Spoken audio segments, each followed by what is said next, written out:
Fala aí, Ana, o que nós temos? A gente vai falar hoje de crime de trânsito, né, Agostinho? Até porque hoje a gente tem uma definição na Justiça de São Paulo. Se o motorista que atropelou e matou a cicloativista Marina Harcourt vai mesmo à júri popular. Esse caso teve bastante repercussão. Aconteceu em 8 de novembro de 2020. A Marina estava pedalando de volta para casa à noite pela Avenida Paulo VI, na zona oeste de São Paulo, quando foi atingida pelo carro do empresário José Maria Júnior. Ele fugiu do local, se apresentou à polícia só 2 dias depois do atropelamento e na época disse que tinha medo de estar passando por um assalto, né, de sofrer um assalto, por isso ele fugiu.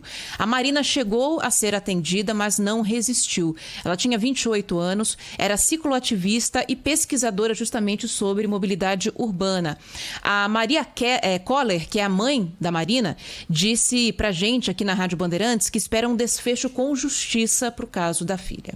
Mesma história da Marina, o motorista estava bêbado, alta velocidade, não prestou socorro. É inadmissível isso. Os casos de atropelamento não, assassinato de ciclistas vêm aumentando muito e as famílias ficam destruídas. A gente espera de fato que seja encaminhado para um júri popular e que a gente tenha uma resposta concreta sobre esse caso. Bom, a investigação da polícia mostrou circunstâncias nesse caso que são comuns em crimes de trânsito aqui em São Paulo e no Brasil, na verdade. O carro do José Maria Júnior foi encontrado com o vidro da frente quebrado em um estacionamento e funcionários do local disseram que ele parecia estar bêbado.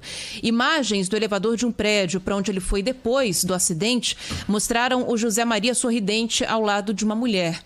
E câmeras da CET registraram que o carro dirigido pelo empresário passou a mais de 90 km por hora pela avenida onde houve o atropelamento e ali a máxima é de 50 km por hora.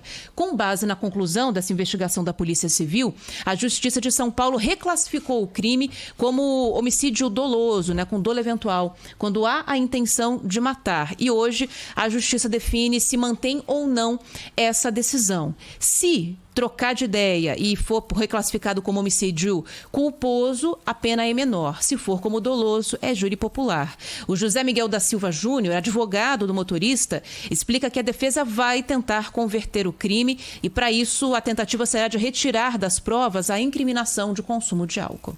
Não tem um laudo, não tem absolutamente nada comprovando. E é nesse viés, nessa vertente, que a gente vai trabalhar justamente para a desclassificação. A defesa trabalha com a desclassificação para homicídio culposo. Ninguém nega que ele atropelou a Marina.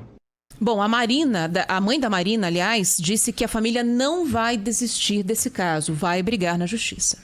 A dor da perda dela é, imensurável. A perda dela não tem reparo, mas a gente quer que a justiça seja feita. A gente vai lutar por isso até o final. Bom, só para ficar claro, o júri popular nesse caso pode colocar uma pena, né, de quase 30 anos. Se for feito um julgamento por homicídio culposo, nos últimos anos a pena aumentou bastante. Agostinho dobrou, passou de 5 a 8 anos, o que garante que pelo menos uma parte da punição aconteça na cadeia, mas ainda assim são penas muito diferentes.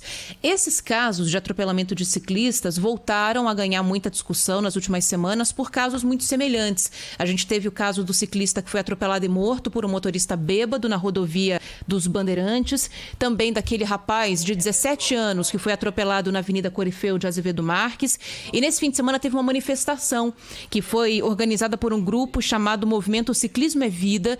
Eles eram 1.500 pessoas, ontem fizeram uma volta de 20 quilômetros aqui pela cidade de São Paulo, fizeram 1 minuto de silêncio no Parque Vila Lobos. O André Luiz, que foi o idealizador desse movimento, explica o porquê desse protesto. Ele surgiu de forma espontânea, como uma necessidade de nós, ciclistas, respondermos às autoridades e à sociedade de forma pacífica, de uma cobrança por mais efetividade no exercício das leis, para que esses âmbitos, né, sociedade, autoridades, os próprios ciclistas, começassem a tomar consciência de que está se tornando uma cultura comum, a cultura da vida colocada em risco, a cultura da vida dos ciclistas em risco. A Paula Fernandes é publicitária, também é ciclista e participou dessa manifestação.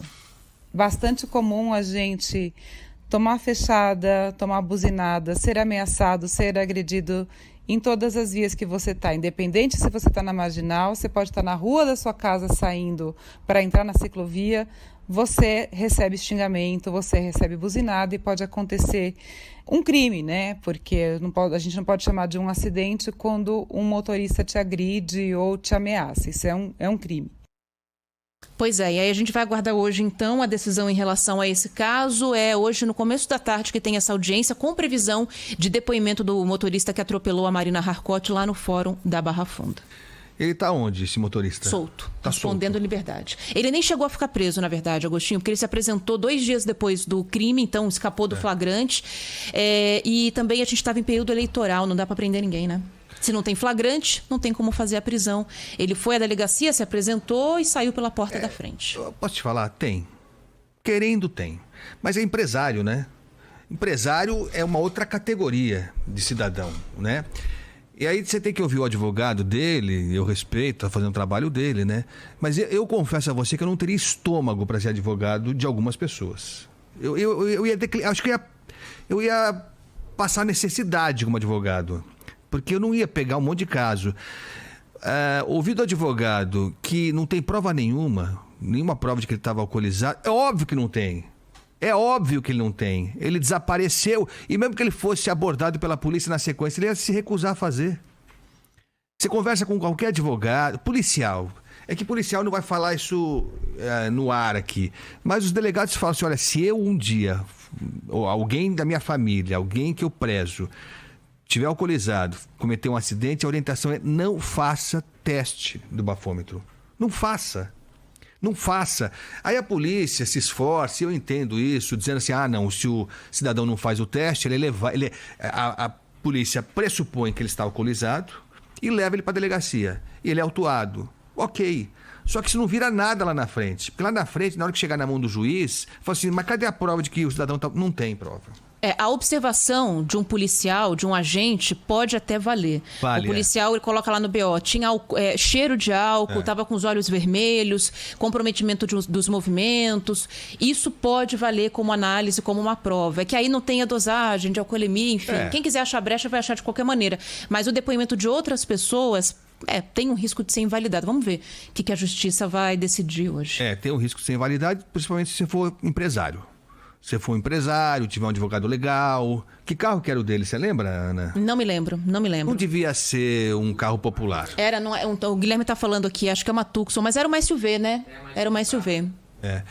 Enfim, é isso. Esse é o nosso país. E as pessoas que estão ouvindo a gente não estão surpresas. Nossa, que revelação impressionante. Eu nunca imaginei que por ser uma pessoa importante, com dinheiro e tal, ele tivesse solto. É uma barbaridade isso. Isso é uma barbaridade. É um absurdo. Só o fato de ele estar dirigindo a 90 por hora num lugar que era 50, isso já dá dolo. Pegar um delegado com aquilo roxo, ele bota dolo nas costas desse cara. Ele não pode andar. Ele está colocando em risco a vida dele e de outras pessoas. É isso, exatamente isso. Ele saiu de casa e falou assim, eu vou matar uma cicloativista hoje? Não, óbvio que não. Eu imagino que não, né? Imagino que não. Mas o cara vai manguaçado, dirigindo a 90 no lugar que é 50, aí não, né? Não tem a chance de dar um problemão como deu, é isso, né? Então é uma pena mesmo. Eu torço para que se mantenha a questão aí, a interpretação de dolo eventual e que ele vá para a júri popular. Eu espero mesmo que ele vá para a júri popular. Porque casos como esse, só o fato... E foi quando isso, Ana? Desculpa. Foi em novembro de 2020. 2020. E está solto. Está vivendo a vida dele. Né? E a família da ciclista, né? Que sabe o peso que tem sido esses últimos dias, meses e anos sem a Marina, não é isso? Isso, a Marina. Vamos acompanhar isso aí. Mas